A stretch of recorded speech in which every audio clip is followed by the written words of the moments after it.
Parole qui s'adressa à Jérémie de la part du Seigneur. Tiens-toi à la porte de la maison du Seigneur pour y clamer cette parole. Écoutez la parole du Seigneur, vous tous Judéens qui entrez par ces portes pour vous prosterner devant le Seigneur. Ainsi parle le Seigneur de l'univers, le Dieu d'Israël. Améliorez votre conduite, votre manière d'agir, pour que je puisse habiter avec vous en ce lieu. Ne vous bercez pas de paroles illusoires en répétant « Palais du Seigneur, palais du Seigneur, palais du Seigneur, il est ici ». Mais plutôt, amendez sérieusement votre conduite, votre manière d'agir, en défendant activement le droit dans la vie sociale. N'exploitez pas l'immigré, l'orphelin et la veuve. Ne répandez pas du sang innocent en ce lieu. Ne courez pas pour votre malheur après d'autres dieux. Je pourrai alors habiter avec vous en ce lieu, dans le pays que j'ai donné à vos pères depuis toujours et pour toujours. Mais vous vous bercez de paroles illusoires qui ne servent à rien.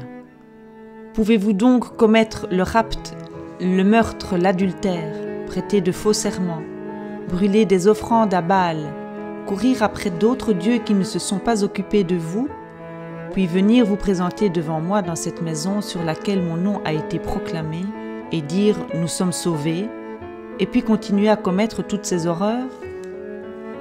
Cette maison sur laquelle mon nom a été proclamé, la prenez-vous donc pour une caverne de bandits? Moi, en tout cas, je vois qu'il en est ainsi. Oracle du Seigneur. Allez donc au lieu qui m'appartenait à Silo, là où j'avais tout d'abord fait habiter mon nom, et voyez comme je l'ai traité à cause de la méchanceté de mon peuple, Israël. Or maintenant, vu que vous avez commis tous ces actes, oracle du Seigneur, que je vous ai parlé inlassablement sans que vous ayez écouté, que je vous ai appelé sans que vous ayez répondu, eh bien, la maison sur laquelle mon nom a été proclamé, dans laquelle vous mettez votre confiance, et le lieu que j'ai donné à vous et à vos pères, je les traiterai comme j'ai traité Silo. Je vous rejetterai loin de moi, comme j'ai rejeté tous vos frères, toute la descendance d'Éphraïm. Alors nous venons d'entendre un discours de Jérémie. Jérémie est un prophète. C'est le prophète qui va vivre le temps de la grande crise de l'exil, un peu avant, à partir des années 627 à peu près, jusqu'au moment de l'exil. Et il est donc pris dans cette grande aventure, dans cette grande catastrophe, et il va donner son interprétation à toute cette affaire de l'exil. Il est assez habituel de trouver des prophéties, donc des discours de Jérémie. Celui-ci a une caractéristique qui est assez rare dans ses discours, c'est qu'il est écrit en prose et non pas en vers, comme la plupart de ses discours. Et on a l'impression que les mots se précipitent dans la bouche de Jérémie pour une cause tout à fait importante qu'il tient à développer de façon très précise. On a ici un discours qui s'arrête sans aucune réaction du public qui l'écoute à la porte du temple de Jérusalem, mais on trouvera au chapitre 26, un peu plus loin dans le livre, les réactions du public à ce discours. Mais tenons-nous-en à ce chapitre 7 avec donc les éléments de ce discours. Un discours prophétique donc qui a tout à fait les marques qu'on trouve dans tous ces discours prophétiques, c'est-à-dire qu'on a d'abord une parole qui s'adresse, donc qui vient à Jérémie de la part du Seigneur avec un ordre, et puis ce discours qui commence par écouter la parole du Seigneur, et une formule qu'on appelle la formule du messager, parce que justement ce « ainsi parle le Seigneur », c'est la formule qui permet de montrer d'où vient la parole que le prophète va prononcer. Donc le Seigneur de l'univers, le Dieu d'Israël. Et donc ce discours va se dérouler avec un certain nombre d'impératifs. Améliorer, ne vous bercez pas de paroles illusoires, mais plutôt, donc on va opposer une série d'actions à une autre. Amendez sérieusement votre conduite, votre manière d'agir, n'exploitez pas l'immigré, ne courez pas auprès d'autres dieux.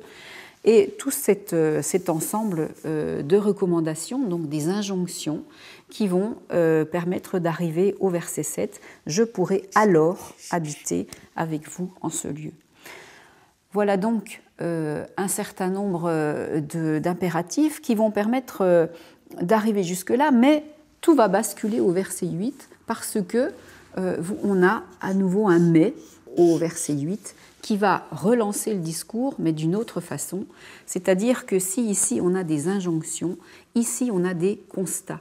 Et les constats sont que vous faites exactement toutes les horreurs qu'on vous a défendu de faire dans la première partie du discours.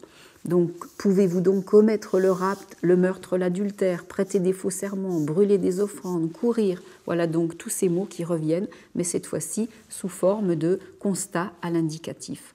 Alors, le moi du Seigneur réapparaît et je vois qu'il en est ainsi avec une formule qui va clore le discours, comme la formule de « Ainsi parle le Seigneur » l'ouvrait, c'est « Oracle du Seigneur » qu'on va retrouver d'ailleurs 2 fois pour donner encore plus de poids à ce discours. Et puisque vous faites cela, alors vous allez déjà aller faire un tour à Silo, le sanctuaire du Nord qui a déjà été détruit, donc qui va devenir comme un lieu de pèlerinage pour montrer ce à quoi doit s'attendre le peuple des auditeurs qui sont là. Et je l'ai traité comme j'ai traité Silo, donc une sorte de pèlerinage à Silo. Et pour terminer, le « Je vous rejetterai loin de moi comme j'ai rejeté tous vos frères ». Donc le « je » présent pour cette conséquence d'oracle du Seigneur due au comportement qui a été celui évoqué et puis constaté dans ce discours. Donc voilà encore tout un parcours qui est dessiné ici par ce discours, un parcours qui va reprendre aussi des formules que l'auditoire de Jérémie connaît, parce que ce sont des formules qu'on connaît déjà par le livre du Deutéronome et par toute la théologie portée par ce courant qui produit et qui promeut ce Deutéronome et cette idéologie deutéronomiste. Alors ce sont tous les conseils dont on a déjà parlé, améliorer votre conduite, je puisse habiter avec vous dans ce lieu, l'exploitation de l'immigré, de l'orphelin et de la veuve, on trouve ça aussi dans le livre du Deutéronome, le écouter du verset 3, la confiance du verset 14, dans la maison dans laquelle vous mettez votre confiance, le pays que j'ai donné à vos pères. Donc tous ces mots-là, toutes ces expressions sont des mots-clés dans ce récit, mais appartiennent à cette forme de pensée deutéronomiste donc, que Jérémie réutilise pour faire retrouver la mémoire à son auditoire. De même, il y a cette promesse « Je pourrai alors habiter avec vous en ce lieu dans le pays que j'ai donné à vos pères », donc qui est le moment précédant le renversement du verset 8, qui fait référence ici à la promesse qui a été faite à David du temple et de la terre, donc une double promesse. Alors, cette façon pour Jérémie de dénoncer ce qui se passe est aussi une façon de reprendre des formules liturgiques. Vous répétez « Palais du Seigneur », ou bien « Nous sommes sauvés ». Et ces formules, qui sont sans doute des formules liturgiques qui étaient utilisées au Temple de Jérusalem, sont devenues des formules creuses, d'après Jérémie, parce que ce qui est l'essentiel, ce n'est pas de répéter ces formules liturgiques, mais de défendre activement le droit dans la vie sociale. Ce droit social qui est de ne pas exploiter les catégories les plus marginalisées, eh bien, c'est vraiment le rôle de la communauté. Et la communauté ne joue pas son rôle, et si la communauté ne joue pas son rôle en défendant le droit social, alors Dieu n'a plus de place dans cette maison et ce palais du Seigneur qui est en fait le temple. Alors on voit bien aussi comment le texte organise un parcours qui montre comment le temple du Seigneur aussi va s'éloigner petit à petit de Juda. C'est-à-dire qu'on commence par le décrire comme la maison du Seigneur, c'est-à-dire un lieu où tout le monde peut se rencontrer, et puis à cause de tout ce qui peut se passer dans la communauté qui parle de ce temple comme un palais du Seigneur, où donc déjà beaucoup moins de gens habitent. On habite moins dans un palais que dans une maison. Cette maison du Seigneur qui devient palais du Seigneur va ensuite être désignée comme cette maison qui devient une caverne de bandits. Et comme Silo, eh bien, cette maison, la maison sur laquelle mon nom a été proclamé, je les traiterai comme j'ai traité Silo. Donc, vous qui entrez par la porte de la maison du Seigneur, je vais vous emmener d'abord dans une sorte de pèlerinage à Silo et ensuite je vous rejetterai loin de moi. Un parcours donc d'éloignement qui symbolise cet éloignement du Seigneur, de la communauté. Et pourquoi ? Parce que, et Jérémie va le dire avec les mots du deutéronomiste, c'est-à-dire de ce courant théologique qui s'inspire du livre du Deutéronome, eh bien, le contrat qui a été passé entre Dieu et son peuple n'est plus respecté. Parce qu'il s'agit d'améliorer la conduite, il s'agit d'habiter avec vous, il s'agit de défendre activement le droit dans la vie sociale. Si cela n'est plus pris en charge par le peuple peut toujours continuer à répéter les paroles liturgiques comme Palais du Seigneur, ou bien Il est ici, ou bien Nous sommes sauvés.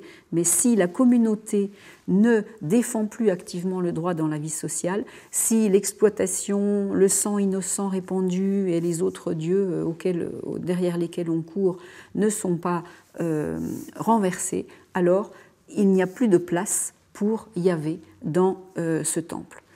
Puisque Dieu n'est plus présent, eh bien, il va y avoir aussi l'exil.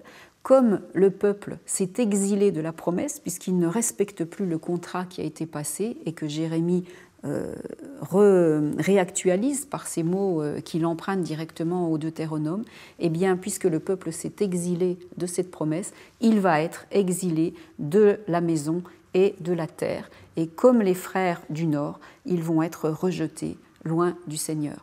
Mais la prophétie précède la loi et donc toujours on peut recommencer à nouveau le parcours. Pour cela, d'après Jérémie, c'est fini, mais le lecteur qui relit ce discours va pouvoir de nouveau entendre les injonctions de Jérémie et derrière lui du Seigneur et faire le bon choix et donc réinventer une nouvelle façon d'habiter avec le Seigneur.